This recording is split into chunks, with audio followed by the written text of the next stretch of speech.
नमस्कार, मैं हूं सीमा पाल। आप देख रहे हैं दैनिक भास्कर डिजिटल। भारत में राजनीति की नीति और नीयत में क्रांतिकारी बदलाव के दावे के साथ करीब 14 साल पहले भ्रष्टाचार विरोधी आंदोलन से उपजी आम आदमी पार्टी के लिए गंभीर संकट पैदा हो गया है। पार्टी को शुक्रवार को तब बड़ा झटका लगा जब उसके 7 राज्यसभा सांसदों ने पार्टी छोड़ने और बीजेपी में शामिल होने की घोषणा की।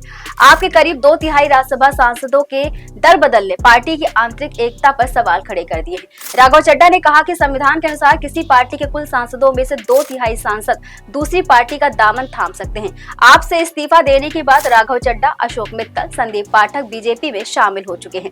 राघव चड्ढा ने बताया कि स्वाति मालीवाल, हरभजन सिंह, राजेंद्र गुप्ता और विक्रम साहनी भी बीजेपी में जल्द शामिल हो रहे हैं। उन्होंने इस मामले में राज्यसभा के सभापति सीपी राधाकृष्णन को एक पत्र भी सौंप दिया है, जिस पर सभी सांसदों ने हस्ताक्षर किए हैं। आम आदमी पार्टी ने इसे बीजेपी का ऑपरेशन लोटस करार दिया है। पार्टी का आरोप है कि ईडी और सीबीआई जैसे केंद्रीय एजेंसियों का भय दिखाकर आपके नेताओं को तोड़ने की साजिश रची गई है। आपके राज्यसभा सांसद संजय सिंह ने कहा कि ऑपरेशन लोटस के माध्यम से बीजेपी पंजाब की भगवंत मान सरकार को अस्थिर करना चाहती है। उन्होंने कहा कि ये पंजाब और पंजाब के लोगों के साथ धोखा है।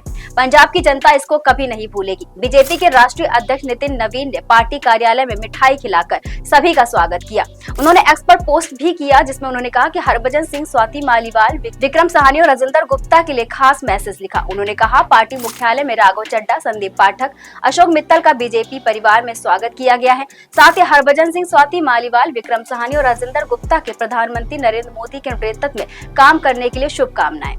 आम आदमी पार्टी ने इसे नियमों के विपरीत बता दिया है। आपके राज्यसभा विप एनडी गुप्ता के अनुसार ये राघव चड्ढा, संदीप पाठक, अशोक मित्तल के खिलाफ राज्यसभा के सभापति सीपी राधाकृष्णन को पत्र सौंपेंगे। ये तीनों नेता आधिकारिक रूप से बीजेपी में शामिल हुए हैं, इसलिए आप राज्यसभा विप इन्हीं तीनों सांसदों के खिलाफ शिकायत दर्ज कराएंगे। हरभजन सिंह, स्वाति मालीवाल, विक्रम साहनी और राजेंद्र गुप्ता से अभी तक खुद सार्वजनिक तौर पर नहीं कहा गया है कि वह बीजेपी में शामिल हो रहे हैं। आप नेता संजय सिंह ने कहा कि वह बीजेपी में शामिल होने के लिए राघव चड्ढा, अशोक मित्तल, संदीप पाठक को उच्च सदन से अयोग्य घोषित करने की मांग करेंगे। उन्होंने ये भी कहा, मैं माननीय राज्यसभा सभापति को एक पत्र प्रस्तुत करूंगा जिसमें राघव चड्ढा, अशोक मित्तल और संदीप पाठक को बीजेपी में शामिल होने के कारण राज्यसभा की सदस्यता से अयोग्य घोषित करने की मांग की जाए। उन्होंने कहा कि दूसरी पार्टी में शामिल होने का उनका ये फैसला संविधान की 10वीं अनुसूची के अंतर्गत स्वेच्छा से अपनी पार्टी की सदस्यता त्यागने के समान है। इन तीनों सांसदों के अलावा बाकी बचे 4 राज्यसभा सांसदों के स्टैंड पर आम आदमी पार्टी ने सवाल उठाया। आम आदमी पार्टी में आई इस फूट के बीच स्वाति मालीवाल ने एक्स पर पोस्ट कर कहा, मैं भी पार्टी छोड़ रही हूं, जल्द ही इस पर विस्तार से बातचीत करूंगी। साल 2006 में अपनी नौकरी छोड़कर मैंने देश सेवा का मार्ग चुना था। आरटीआई आंदोलन, अन्ना आंदोलन, आम आदमी पार्टी के गठन और दिल्ली महिला आयोग में 8 साल निष्ठापूर्वक काम करते हुए मैंने हर चरण में पूरी ईमानदारी, समर्पण से योगदान दिया है। मैं इस समय संसदीय समिति की बैठक के लिए ईटानगर आई हुई हूँ। आज रात दिल्ली लौटने के बाद इस विषय पर विस्तार से बात करूंगी। भारतीय संविधान के 10वीं अनुसूची के तहत अगर बात करें तो दल बदल विरोधी कानून को 1985 में लाया गया था। इसका मुख्य उद्देश्य राजनीति में पार्टी बदलने वाले चलन को रोकना और जनता के द्वारा चुनी गई सरकारों में स्थिरता लाना है। आसान शब्दों में अगर कहें तो अगर कोई सांसद या विधायक अपनी मर्जी से उस पार्टी को छोड़ता है जिसके टिकट पर यह चुनाव जीता है, तो सदन में अपनी पार्टी के व्हिप के खिलाफ जाकर वोट करता है तो उसकी सदन की सदस्यता खत्म कर दी जाती है।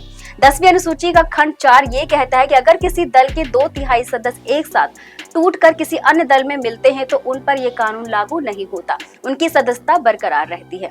इस तरह की और खबरों को देखने के लिए देखते रहिए दैनिक भास्कर। नमस्कार। राजनीति हो या क्रिकेट, देश विदेश की ब्रेकिंग हो या आपके मोहल्ले की बड़ी खबर, सब मिलेगा एक ही ऐप में, सबसे तेज और भरोसेमंद। अभी डाउनलोड करें दैनिक भास्कर डिजिटल।